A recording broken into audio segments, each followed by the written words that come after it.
أنت الرحمن يا الله، أنت الرحيم يا الله، أنت السلام يا الله، أنت العزيز يا الله، أنت القدوس يا الله، أنت الجبار يا الله. ولله الأسماء الحسنى فادعوه بها. نحمده ونصلي على رسوله الكريم، أما بعد، فأعوذ بالله من الشيطان الرجيم. بسم الله الرحمن الرحيم. رب اشرح لي صدري ويسر لي أمري واحلل عقدة من لساني يفقهوا قولي. ناظرین، پروگرام اللہ کے خوبصورت نام کے ساتھ آپ کی خدمت میں حاضر ہیں. آج ہم انشاءاللہ اللہ سبحانہ وتعالی کے نام الہادی پر بات کریں گے. الہادی، ہدایت دینے والا، رہنمائی کرنے والا. حقیقت یہ ہے کہ اس پوری کائنات کا خالق اللہ ہے اور اس میں پائی جانے والی ہر چیز کی رہنمائی اللہ تعالی نے ہی کی ہے کہ وہ کس مقصد کے لیے پیدا کی گئی ہے. ہدایت کی دو بڑی قسمیں ہیں، ایک ہدایت عام اور ایک ہدایت خاص.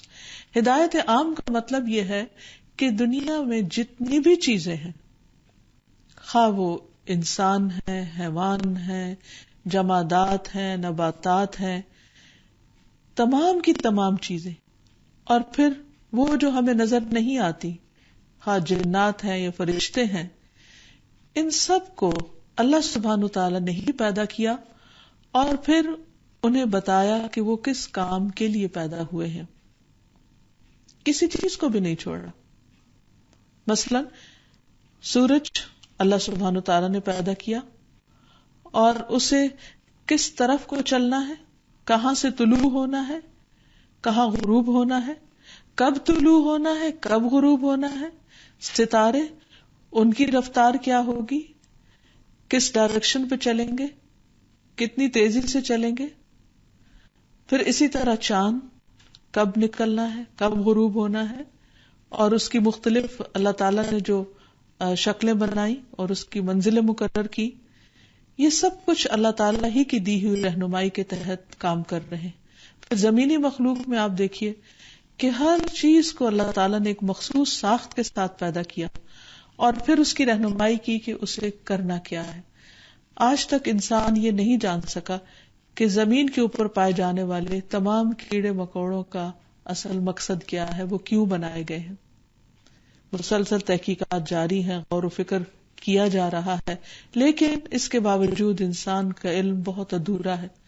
سمندر کے اندر پائی جانے والی بے شمار بے پناہ مخلوق، جن سب کے بارے میں انسان جانتا تک نہیں ہے، تو بنانے والے نے ازل سے، اول روز سے، جب سے ان چیزوں کو بنایا ہے، اس وقت سے انہیں ہر طرح کی رہنمائی دی جو بھی ان سے متعلق تھی. صرف یہ نہیں بتایا کہ انہیں کرنا کیا ہے، بلکہ یہ بھی کہ انہیں کھانا کیا ہے، انہیں رہنا کہاں ہے، انہیں اپنا گھونسلہ یا گھر کیسا بنانا ہے، اور پھر ہر جانور کو اس کا کس چیز سے اسے اپنا پیٹ بھرنا ہے. ہر پرندے کو اگر آپ دیکھیں تو مختلف طرح کی چیزیں چن رہا ہوتا ہے. اسی طرح مختلف جاندار مختلف چیزیں کھا رہے ہوتے ہیں.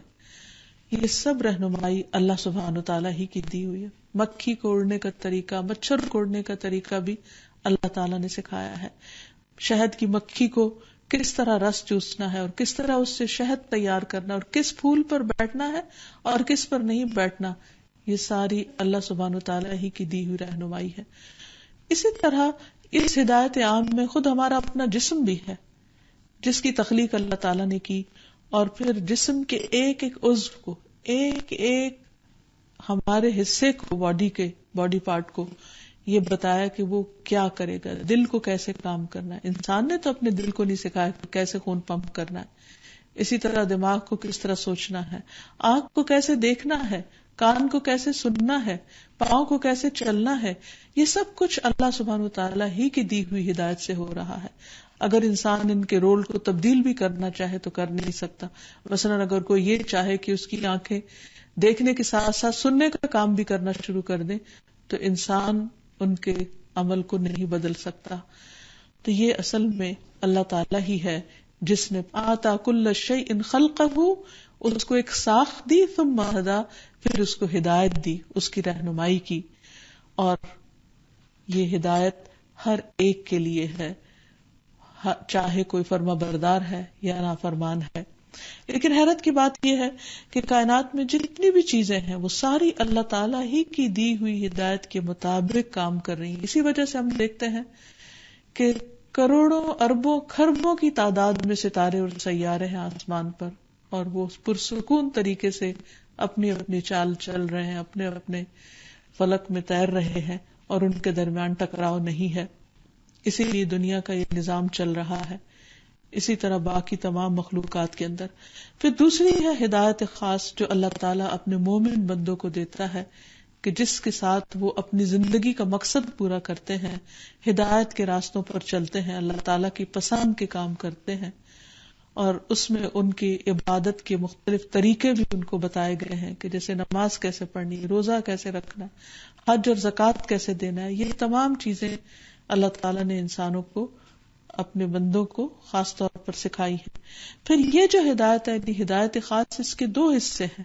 ایک ہے ہدایت توفیق، جس میں اللہ سبحانہ وتعالیٰ کسی بھی بندے کو سیدھے رستے پر آنے کی، صحیح کام کرنے کی توفیق عطا کر دیتا ہے، اس کو اس چیز کی طرف راغب کر دیتا ہے، اور یہ دنیا کی سب سے بڑی نعمت ہے. اور دوسری ہے ہدایت ارشاد، جس کو کہتے ہیں کہ تعلیمات جو دی ہمیں قرآن و سنت کی روشنی میں، جس کے لیے اس نے تمام انبیاء کو بھیجا اور لوگوں پر ہدایت کے راستے واضح کیے. تو آئیے ہم دیکھتے ہیں اس تمہید کے بعد کہ اللہ سبحانہ وتعالی جو الہادی ہے، جس نے ہدایت کا ذمہ خود لیا، وہ کس طرح ہمیں ہدایت دیتا ہے. تو اس سلسلے میں سب سے پہلی بات تو یہ ہے کہ اللہ تعالیٰ ہی مطلقاً ہدایت دیتا ہے، یعنی باقی جتنے بھی لوگ ہدایت دینے والے ہیں وہ دراصل اسباب ہیں، ذرائع ہیں. مثلاً اللہ تعالیٰ نے انسان کو ہدایت خاص کے لیے جب چنا تو ان کے لیے پیغمبر بھیجے، اور پیغمبروں کے پاس کتابیں بھیجی، پھر ان کی عملی زندگی کو لوگوں کے لیے ایک نمونہ بنایا. تو یہ اللہ سبحانہ وتعالیٰ ہی کا کام ہے، اور اسی نے یہ اسباب پیدا کیے ہیں. لیکن اصل توفیق جو ہے وہ اللہ تعالیٰ خود دیتا ہے. اسی لیے اللہ تعالیٰ فرماتے ہیں قرآن مجید میں، لَيْسَ عَلَيْكَ هُدَاهُمْ وَلَكِنَّ اللَّهَ يَهْدِي مَن يَشَاءُ. لوگوں کو راہ راست پر لانا آپ کی ذمہ داری نہیں، یہ اللہ ہی جسے چاہتا ہے ہدایت دیتا ہے، جس کو وہ چاہتا ہے سیدھا رستہ دکھاتا ہے. سورۃ الحج میں فرمایا وَأَنَّ اللَّهَ يَهْدِي مَن يُرِيدُ، اور یقیناً اللہ تعالیٰ اسے ہی ہدایت دیتا ہے جسے وہ چاہتا ہے. یعنی یہ اس کی اپنی چوائس ہے کہ کس کو سیدھے رستے پر آنے کی ہدایت دے. اب ہو سکتا ہے کہ بعض لوگوں کے ذہن میں یہ سوال پیدا ہو کہ پھر تو انسان کا کوئی قصور ہی نہیں ہے، کہ اگر کوئی بھٹکتا ہے یا غلط کام کرتا ہے تو پھر انسان کی ذمہ داری نہیں ہے. نہیں، ایسا نہیں. اللہ تعالی کا یہ فیصلہ کہ کس کو ہدایت دینی ہے اور کس کو نہیں، سراسر عدل کا فیصلہ ہے، انصاف کا فیصلہ ہے. قرآن مجید سے ہمیں یہ بھی پتہ چلتا ہے کہ وہ ہدایت کیوں نہیں دیتا. مثلاً ایک آیت سے سورۃ الجاثیہ کی، جس میں ہمیں یہ بات واضح ہو کر پتہ چلتی ہے کہ اللہ سبحانہ وتعالی کب ہدایت نہیں دیتا. فرمایا افرأیت من اتخذ الہہ ہواہ وأضلہ اللہ علی علم وختم علی سمعہ وقلبہ وجعل علی بصرہ غشاوہ فمن یہدیہ من بعد اللہ افلا تذکرون. پھر کیا تو نے اس شخص کو دیکھا جس نے اپنا معبود اپنی خواہش کو بنا لیا اور اللہ نے اسے علم کے باوجود گمراہ کر دیا، اور اس کے کان اور اس کے دل پر مہر لگا دی اور اس کی آنکھ پر پردہ ڈال دیا، پھر اللہ کے بعد اسے کون ہدایت دے؟ تو کیا تم نصیحت حاصل نہیں کرتے؟ تو اس سے یہ پتہ چلتا ہے کہ جو شخص ہدایت لینا نہیں چاہتا، اللہ تعالیٰ کی بات ماننا نہیں چاہتا، اس کے برعکس، اس کے بالمقابل وہ اپنے نفس کی خواہشات کا اسیر ہے، اپنے دل کی مرضی کے مطابق زندگی بسر کرنا چاہتا ہے، اپنے دل کو اس نے الہ بنا رکھا، اپنے نفس کو اس نے خدا بنا رکھا ہے. تو ایسے شخص کو اللہ تعالیٰ علم کے باوجود بھی عمل کی توفیق نہیں دیتا، ہدایت نہیں دیتا، کیونکہ ایسا شخص بڑے سے بڑا اسکالر ہو سکتا ہے، بڑے سے بڑا عالم ہو سکتا ہے، لیکن وہ علم اس کے عمل میں ریفلیکٹ نہیں کرتا، نہیں جھلکتا، کیونکہ اس نے علم عمل کے لیے حاصل نہیں کیا، اس نے علم حاصل کیا دنیا میں عالم کہلانے کے لیے. تو پھر اللہ سبحانہ وتعالی دلوں کے حال ہم سے زیادہ جانتا ہے، تو اس کا فیصلہ سراسر عدل پر مبنی ہوتا ہے کہ وہ جس سے چاہے ہدایت دے اور جسے چاہے ہدایت نہ دے. اسی طرح ایک اور حدیث میں بھی آتا ہے، رسول اللہ صلی اللہ علیہ وسلم نے فرمایا، میں تو صرف پیغامات پہنچانے والا ہوں، اصل میں ہدایت اللہ تعالیٰ دیتا ہے. اسی لیے قرآن مجید میں یہ آیت بھی نازل ہوئی کہ انک لا تہدی من احببت ولکن اللہ یہدی من یشاء، بے شک آپ اس کو ہدایت نہیں دے سکتے جس سے آپ محبت رکھتے ہیں، بلکہ اللہ تعالیٰ ہی جسے چاہتا ہے ہدایت دیتا ہے. اسی لیے ہم دیکھتے ہیں کہ بعض اوقات والدین اپنی اولاد کی ہدایت کے لیے تڑپتے ہیں، روتے ہیں اور چاہتے ہیں کہ وہ سیدھے رستے پر آ جائے اور اپنے آپ کو ہلاکت میں ڈالنے سے بچا لیں، لیکن بعض اوقات بہت ساری کوششوں کے باوجود ایسا ممکن نہیں ہوتا. جیسے نوح علیہ السلام کے بیٹے کی مثال قرآن مجید میں دی گئی کہ انہوں نے اپنے بیٹے کو ہر طرح سے سمجھایا، آخری وقت تک، یعنی جب تک عذاب آنے کو تھا وہ اسے سمجھاتے رہے کہ بیٹا تم ہمارے ساتھ کشتی میں سوار ہو جاؤ، لیکن بیٹے نے کہا کہ میں پہاڑ پر پناہ لے لوں گا اور میں ساتھ نہیں جاؤں گا. تو انہوں نے بتایا کہ نہیں، آج اللہ کے عذاب سے کوئی چیز نہیں بچا سکتی. آخر دم تک اب بھی وہ بات کر ہی رہے تھے کہ اتنے میں ایک پانی کا ریلا آیا اور بیٹے کو بہا کر لے گیا. تو حقیقت یہی ہے کہ انسان خواہ کسی چیز کی ہدایت کے لیے کتنا ہی بے چین کیوں نہ ہو، جب تک وہ شخص خود ہدایت نہ لینا چاہے، جب تک وہ شخص خود اپنی چوائس سے اس طرف نہ آنا چاہے، تو اللہ سبحانہ وتعالی اتنی بڑی نعمت کو، کیونکہ اس دنیا میں سب سے بڑی نعمت سیدھے راستے کی ہدایت ہے، تو کسی کو بھی زبردستی نہیں دیتا، اس کے اوپر جبر نہیں کرتا. پھر اللہ تعالیٰ فرماتے ہیں کہ یہدی من یشاء الی صراط مستقیم، جسے چاہتا ہے سیدھے راستے کی ہدایت دیتا ہے. لیکن ہمیں کیا تلقین کی گئی کہ ہم ہر نماز کی ہر رکعت میں اللہ سبحانہ تعالیٰ سے ہدایت مانگتے رہیں. اسی لیے کوئی نماز ہوتی نہیں جب تک اس میں سورۃ الفاتحہ نہ پڑھی جائے، اور سورۃ الفاتحہ کا جو مرکزی نقطہ ہے اللہ کی عبادت کا وعدہ کرتے ہوئے اللہ سے ہدایت کی دعا کا، وہ ہے اہدنا الصراط المستقیم، کہ اللہ تو ہمیں سیدھا راستہ دکھا. کیونکہ جب تک اللہ تعالیٰ توفیق نہ دے اور جب تک اللہ تعالیٰ ہمیں ہدایت نہ دے تو ہم سیدھے راستے پر نہیں جا سکتے، خواہ کوئی ہمارے لیے کتنا بھی کیوں نہ چاہتا ہو.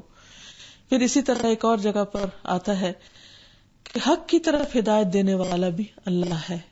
سورۃ یونس میں فرمایا، قل هل من شرکائکم من یہدی الی الحق قل اللہ یہدی للحق افمن یہدی الی الحق احق ان یتبع ام من لا یہدی الا ان یہدی فما لکم کیف تحکمون.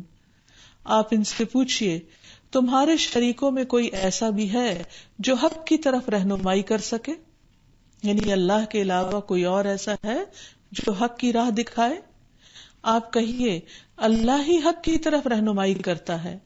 بھلا وہ جو حق کی طرف رہنمائی کرے وہ اتباع کا زیادہ حقدار ہے، یعنی اس کو فالو کیا جائے، یا وہ جو خود بھی راہ نہیں پا سکتا، یعنی اسے خود بھی نہیں پتا کہ وہ کدھر کو جا رہا ہے، اللہ یہ کہ اسے راہ بتائی جائے، یعنی وہ خود ہدایت کا محتاج ہے. پھر تمہیں کیا ہو گیا ہے، تم کیسے فیصلے کرتے ہو؟ یعنی اصل بات یہ ہے کہ انسان تو خود ہدایت کے محتاج ہے، اور اللہ کے علاوہ جتنی باقی مخلوق میں سے جو بھی کوئی چیز اللہ نے بنائی وہ سب ہدایت کے محتاج ہے. تو جو خود محتاج ہو وہ دوسرے کو کیسے ہدایت دے سکتا ہے؟ پھر اسی طرح یہ ہے کہ انسان اگر اللہ تعالی کی طرف رجوع کرتا ہے اور محنت کرتا ہے اور کوشش کرتا ہے تو اللہ سبحانہ و تعالیٰ اس کی اس کوشش کا قدردان ہوتا ہے. اسی لیے اللہ تعالیٰ فرماتے ہیں کہ وَالَّذِينَ جَاهَدُوا فِينَا لَنَهْدِيَنَّهُمْ سُبُلَنَا وہ لوگ جو ہمارے راستے میں جدوجہد کریں گے، سخت محنت کریں گے، یعنی ہدایت کے لیے کوشش بھی کریں گے، تو ہم ضرور انہیں اپنے رستوں کی ہدایت دیں گے. تو کوشش شرط ہے، یعنی انسان کو اپنا انٹرسٹ شو کرنا چاہیے. اگر کوئی شخص مثلاً صحت کا طالب ہی نہیں تو ڈاکٹر کے پاس زبردستی اس کو لے بھی جائے، وہ دوا لکھ بھی دے، دوا خرید بھی لی جائے، لیکن اگر کوئی شخص دوا کھاتا ہی نہیں تو اس کو صحت کیسے ہو سکتی ہے؟ تو کسی بھی چیز کے لیے ایک معمولی کھانا ہی کھانا ہو تو اس کے لیے بھی انسان کی ایفرٹ ضروری ہے. مثلا اگر کوئی پکا کر بھی آپ کے سامنے لا کر رکھ دے، لیکن جب تک آپ منہ کھولیں گے نہیں اور منہ میں لقمہ ڈالیں گے نہیں اور پھر چبائیں گے نہیں اور چبا کر اس کو آگے نگلیں گے نہیں تو آپ کے جسم کا حصہ وہ نہیں بن سکتا، آپ کی بھوک نہیں مٹ سکتی. اسی طرح اگر آپ کے آس پاس سارے لوگ ہدایت یافتہ ہوں، بہت کچھ جاننے والے ہوں، لیکن آپ کی اپنی طلب نہ ہو، جیسے کسی کی بھوک نہیں ہوتی تو اچھے سے اچھے کھانے اس کے لیے اپنے اندر کوئی اٹریکشن نہیں رکھتے، تو اسی طرح جس کو ہدایت کی طلب نہ ہو اور وہ اس کے لیے کوشش نہ کرے اور وہ اس کے لیے اللہ کی طرف پلٹے نہ، تو اس کے لیے بھی ہدایت کی طرف آنا مشکل ہے. کیونکہ اللہ تعالیٰ فرماتے ہیں وَيَهْدِي إِلَيْهِ مَن يُنِيبُ، وہ اس کو ہدایت دیتا ہے جو اس کی طرف رجوع کرتا ہے، انابت اختیار کرتا ہے. اور پھر یہ بات بھی یاد رہے اس سلسلے میں کہ اصل ہدایت اللہ ہی کی ہدایت ہے. قرآن مجید میں بارہا یہ بات فرمائی گئی کہ قل ان الہدی ہدی اللہ، آپ کہہ دیجئے کہ ہدایت دراصل اللہ کی دی ہوئی ہدایت ہے. کیونکہ اس دنیا کے اندر اللہ تعالیٰ نے انسان کو عقل بھی دی اور پھر اس کے ساتھ اس کے لیے کئی آپشنز بھی رکھی.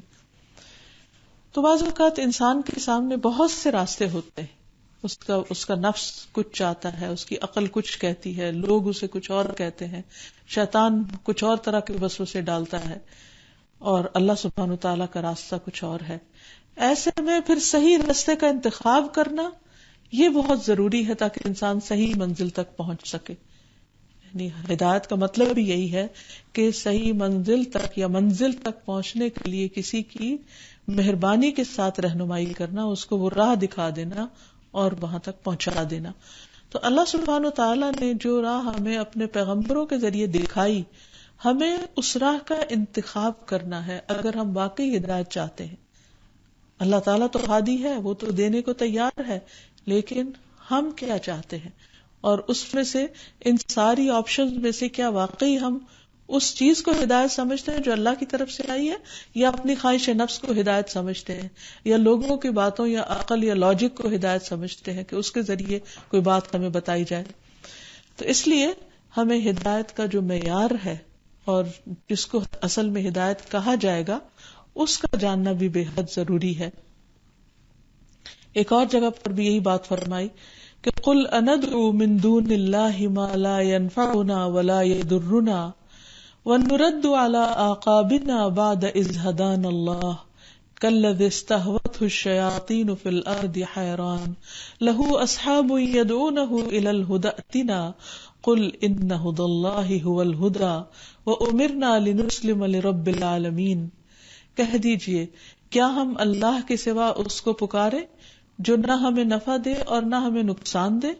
یعنی کیا ہم ان کو پکارے جن سے ہمیں کوئی فائدہ نقصان نہیں، اور ہم اپنی ایڑیوں پر پھیر دیے جائیں گے اس کے بعد کہ اللہ نے ہمیں ہدایت دی؟ یعنی اگر اللہ کو چھوڑ کر ہم کسی اور کا راستہ اختیار کریں گے تو بھٹک جائیں گے، اس شخص کی طرح جسے شیطانوں نے زمین میں بہکا دیا، اس حال میں کہ حیران ہے کہ اس کو پتہ نہیں چل رہا کہ وہ کدھر کو جا رہا ہے، کنفیوزڈ ہے.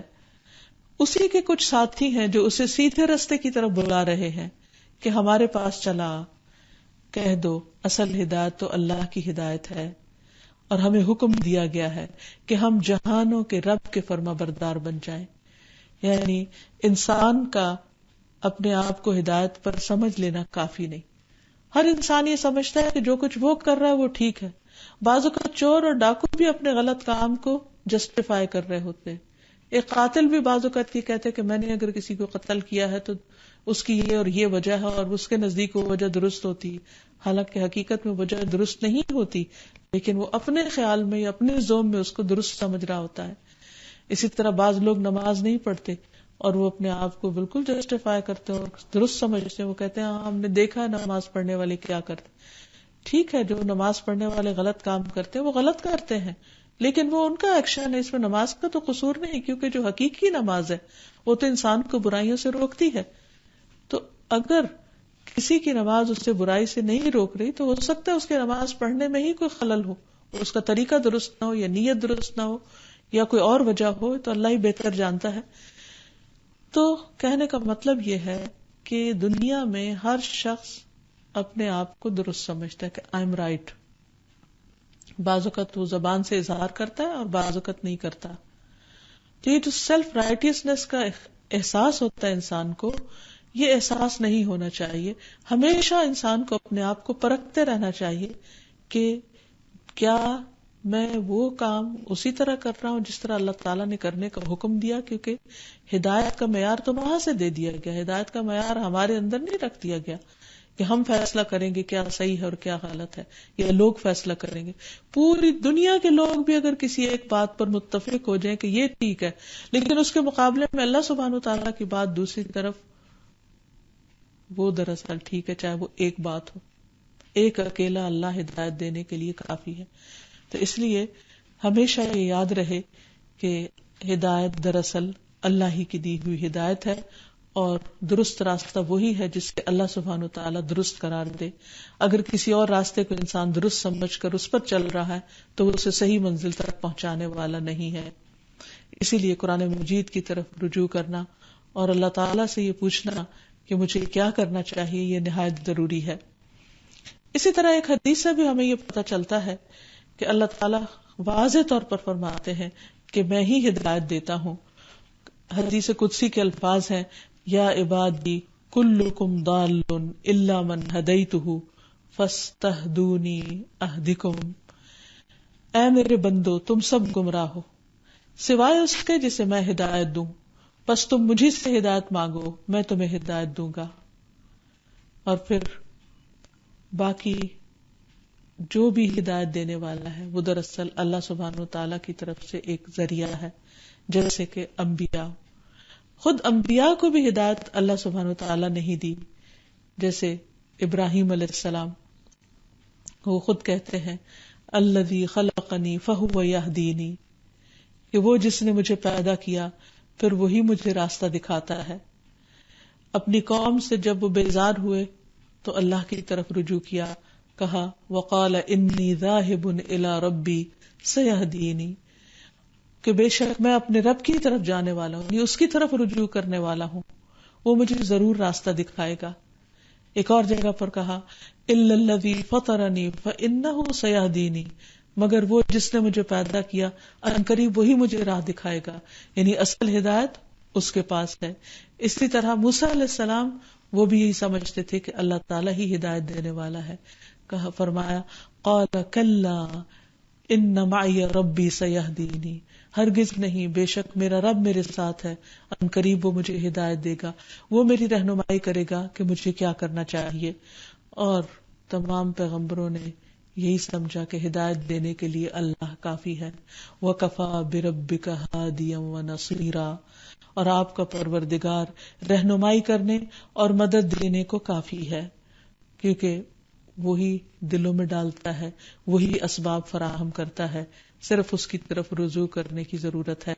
اسی نے رسولوں کو بھیجا تاکہ لوگوں کو ہدایت کے راستہ دکھائے. نبی صلی اللہ علیہ وسلم کی آمد کے مقاصد میں سے بتایا گیا هو الذی ارسل رسولہ بالہدى ودین الحق لیظہرہ علی الدین کلہ ولو کرہ المشرکون، وہی ہے جس نے اپنے رسول کو ہدایت اور دین حق کے ساتھ بھیجا تاکہ اسے تمام دینوں پر غالب کر دے اگرچہ مشرک لوگ ناپسند کریں. یعنی اللہ تعالیٰ نے نبی صلی اللہ علیہ وسلم کو دین کامل کے ساتھ بھیجا، دین ہدایت کے ساتھ بھیجا تاکہ وہ لوگوں کو حق اور باطل کا فرق اچھی طرح سمجھا دے. اور نہ صرف یہ کہ نبی صلی اللہ علیہ وسلم کو بھیجا گیا بلکہ ہر قوم کے پاس ہدایت دینے والے بھیجے گئے. جیسے قرآن مجید میں آتا ہے وَلِكُلِّ قَوْمٍ ہَادٍ، کہ ہر قوم کا کوئی نہ کوئی ہادی ہے. اللہ نے ہمیشہ ان کے لیے اسباب پیدا کیے اور ہدایت دینے والے ان کے پاس بھیجے. اور پھر یہ ہے کہ پیغمبروں کے بعد جو پیغمبروں کے فالوورز ہوتے ہیں، اللہ سبحانہ وتعالیٰ ان کے ذریعے بھی لوگوں کو ہدایت عطا کرتا ہے.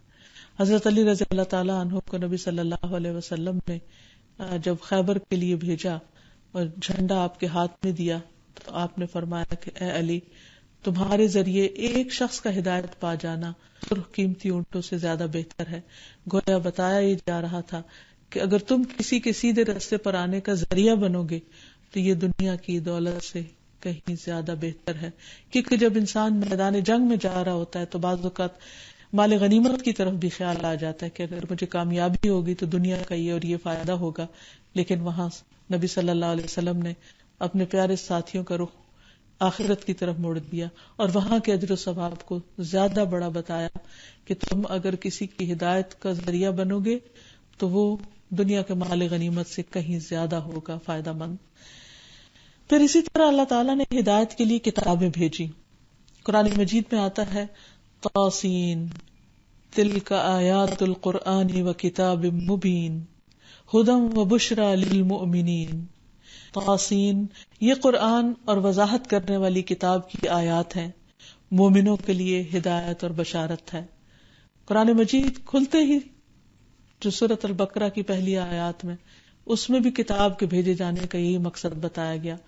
ذالک الکتاب لا ریب فیہ ھدی للمتقین، یہ کتاب جس کے آنے میں کوئی شک نہیں یہ کہ اللہ کی طرف سے آئی ہے، وہ متقی لوگوں کو ہدایت دیتی ہے.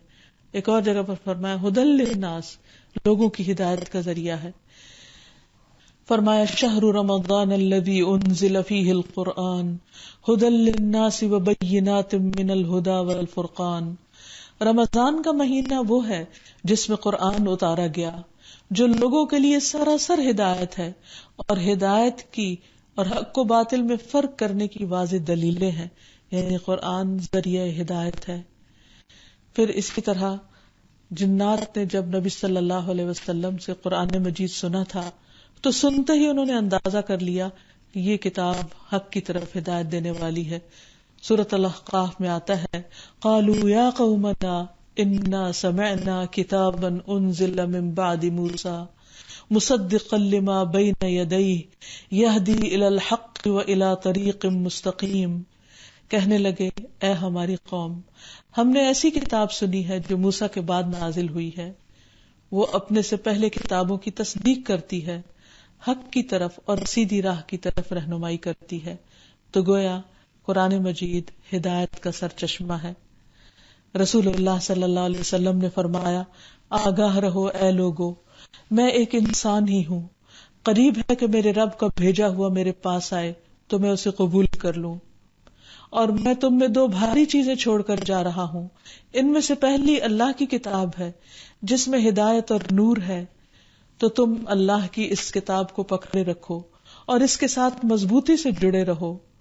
اور آپ نے اللہ کی کتاب پر بہت زور دیا اور اس کی خوب رغبت دلائی، یعنی لوگوں کو شوق دلایا کہ وہ اللہ کی کتاب کے ذریعے ہدایت حاصل کریں. پھر اسی طرح اللہ کا گھر خانہ کعبہ وہ بھی لوگوں کی ہدایت کا ذریعہ ہے.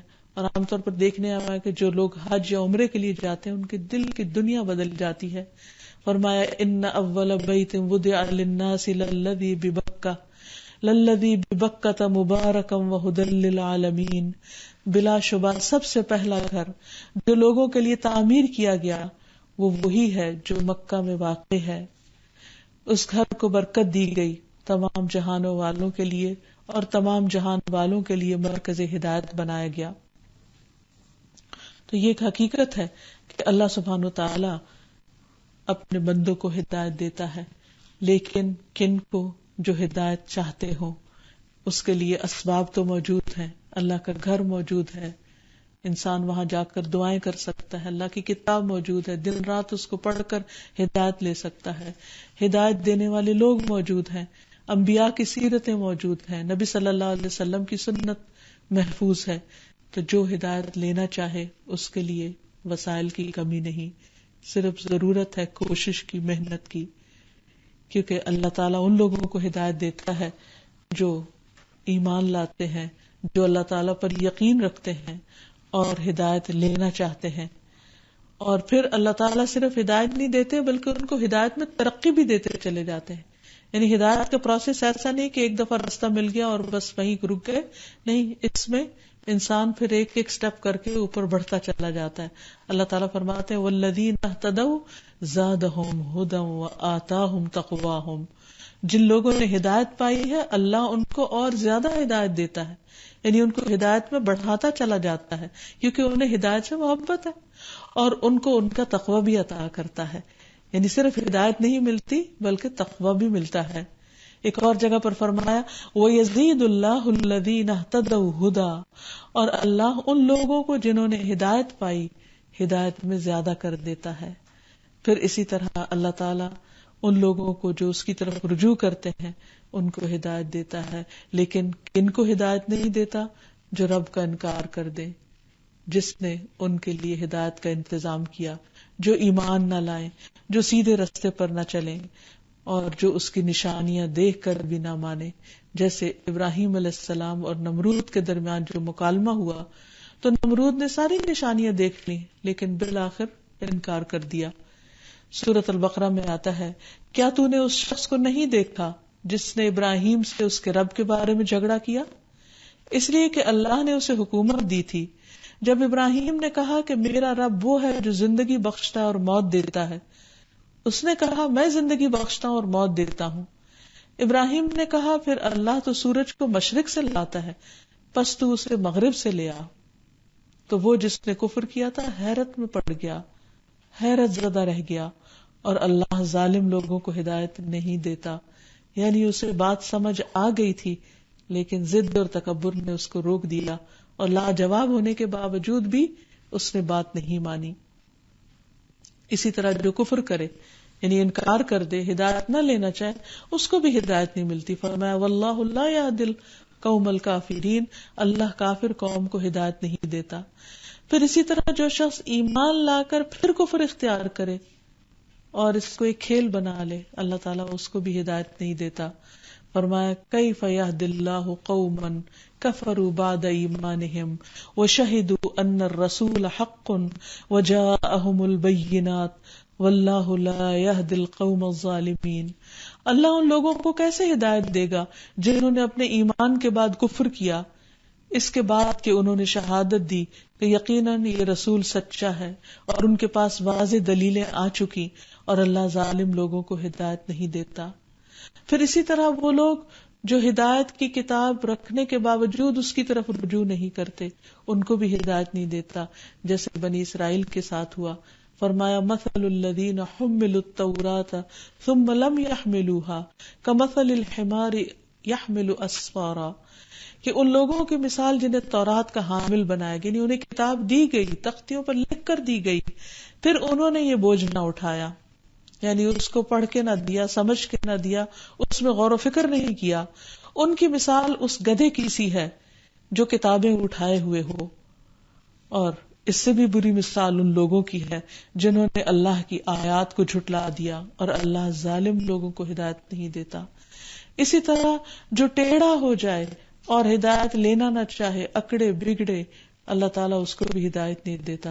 فرمایا فلما زاغوا ازاغ اللہ قلوبہم واللہ لا یہدی القوم الفاسقین. پھر جب انہوں نے کجروی اختیار کی تو اللہ تعالیٰ نے ان کے دل ٹیڑھے کر دیے، اور ٹیڑھے دلوں میں ہدایت کہاں سے آئے، اور اللہ نافرمان لوگوں کو ہدایت نہیں دیتا. اسی طرح جو لوگ اندھا بن کے رہنا چاہیں، روشنی پسند ہی نہ کرے، اندھیروں میں ہی جینا چاہے، اللہ تعالیٰ ان کو بھی ہدایت نہیں دیتا. قوم سمود کے بارے میں فرمایا وَأَمَّا ثَمُودُ فَهَدَيْنَاهُمْ فَاسْتَحَبُّوا الْعَمَى عَلَى الْهُدَى.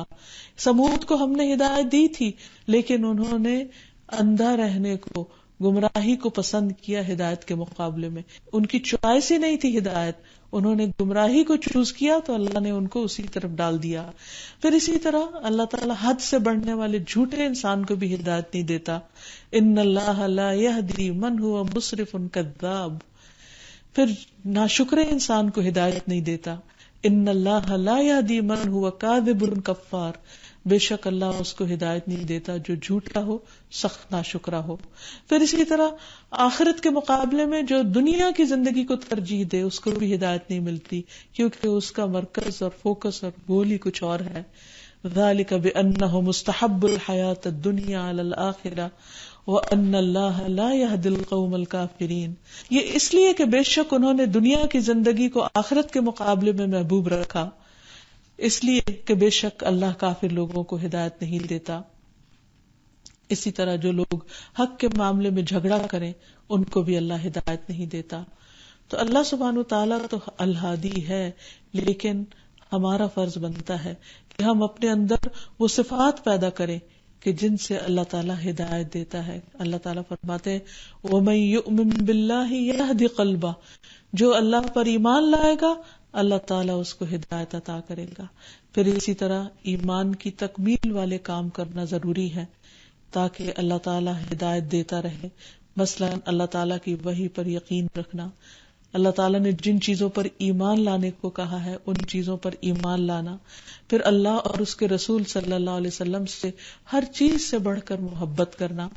نبی صلی اللہ علیہ وسلم نے فرمایا تم میں سے کوئی اس وقت تک مومن نہیں ہو سکتا جب تک اس سے اللہ اور اس کے رسول دوسروں سے سب سے زیادہ محبوب نہ ہو، یہاں تک کہ آگ میں پھینکا جانا اسے زیادہ پسند ہو اس سے کہ وہ کفر میں لوٹ کر جائے، اس کے بعد کہ جب اللہ نے اس کو اس سے نجات دے دی. پھر اسی طرح ایک اور روایت میں آتا ہے نبی صلی اللہ علیہ وسلم نے فرمایا تم میں سے کوئی شخص اس وقت تک مومن نہیں ہو سکتا جب تک میں اس کو اس کے والد اور اس کی اولاد اور تمام انسانوں سے زیادہ محبوب نہ ہو جاؤں. پھر اسی طرح فرائض کی ادائیگی، اللہ کی حدود کی پابندی، سنتوں کی پابندی، یہ چیزیں بھی انسان کو ہدایت میں ترقی عطا کرتی ہیں. پھر یہ کہ خالصتاً اللہ کی رضا کے لیے کام کرنا. رسول اللہ صلی اللہ علیہ وسلم نے فرمایا جو اللہ کی رضا کے لیے کچھ دے، اللہ کی رضا کے لیے روکے، اللہ کے لیے محبت کرے، اللہ کے لیے نفرت کرے، اللہ کی رضا کے لیے نکاح کرے، اس نے اپنا ایمان مکمل کر لیا. پھر اسی طرح اللہ تعالیٰ کی خاطر ایک دوسرے سے محبت کرنا، یہ بھی ایمان کی تکمیل کرنے والی چیز ہے جس کا صلہ آخرت میں بہت بڑا ہے. پھر عمدہ اخلاق اپنانا. رسول اللہ صلی اللہ علیہ وسلم نے فرمایا تمام مومنوں میں سب سے زیادہ کامل ایمان والے وہ ہیں جن کے اخلاق اچھے ہوں، یعنی اللہ تعالیٰ کے ہاں پسندیدہ اور محبوب لوگ وہ ہیں جو اچھے اخلاق والے ہیں. پھر لوگوں کے لیے وہی پسند کرنا جو اپنے لیے پسند کرتے ہیں، اس سے ایمان کی تکمیل ہوتی ہے. پھر پڑوسی کی عزت کرنا، اسے دکھ تکلیف نہ دینا، مہمان کی عزت کرنا اور دوسروں کے ساتھ بھلائی کا سلوک کرنا. اور اس کے برعکس ان کاموں سے بچنے کی ضرورت ہے جو دلوں کو ٹیڑھا کرنے والے ہیں، جو انسان کو ہدایت کی طرف سے ہدایت سے دور لے جانے والے ہیں، اور اس میں ایمان کے بعد کفر اختیار کرنا. پھر اللہ سے زیادہ دوسرے لوگوں کا خوف ہونا، یہ چیز بھی انسان کو ہدایت سے دور کر دیتی، کیونکہ انسان جس سے ڈرتا ہے پھر اسی کے راستے پر چل پڑتا ہے، اس کو راضی کرنے کی کوشش کرتا ہے.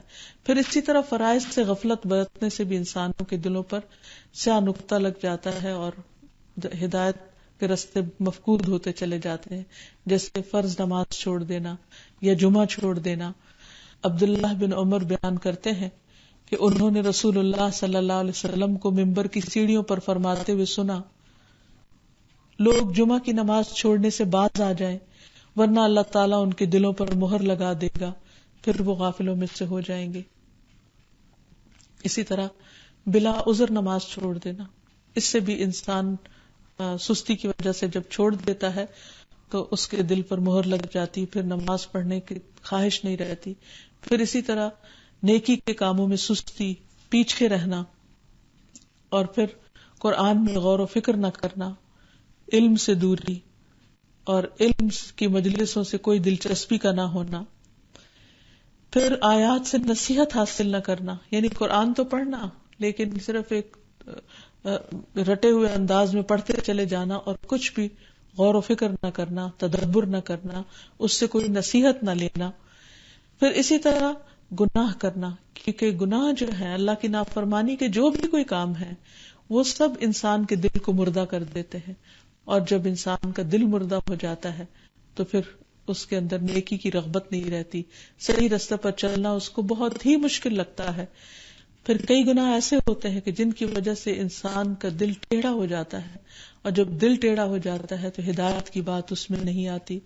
پھر دنیا کی محبت اور موت سے نفرت، یہ بھی انسان کو حق اور ہدایت سے دور لے جاتا ہے۔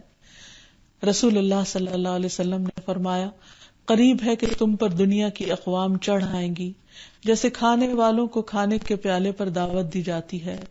کسی نے عرض کیا، یا رسول اللہ صلی اللہ علیہ وسلم، کیا ہم اس وقت بہت کم ہوں گے؟ فرمایا کہ نہیں، بلکہ تم اس وقت بہت کثرت سے ہوگے، لیکن تم سیلاب کے اوپر چھائے ہوئے خس و خاشاک کی طرح ہوگے، تنکوں کی طرح، اور اللہ تعالیٰ تمہارے دشمن کے سینوں سے تمہارا رعب نکال دے گا، اور اللہ تعالیٰ تمہارے قلوب میں وہن ڈال دے گا۔ کسی نے کہا، یا رسول اللہ، وہن کیا چیز ہے؟ فرمایا، دنیا کی محبت اور موت کی ناپسندیدگی۔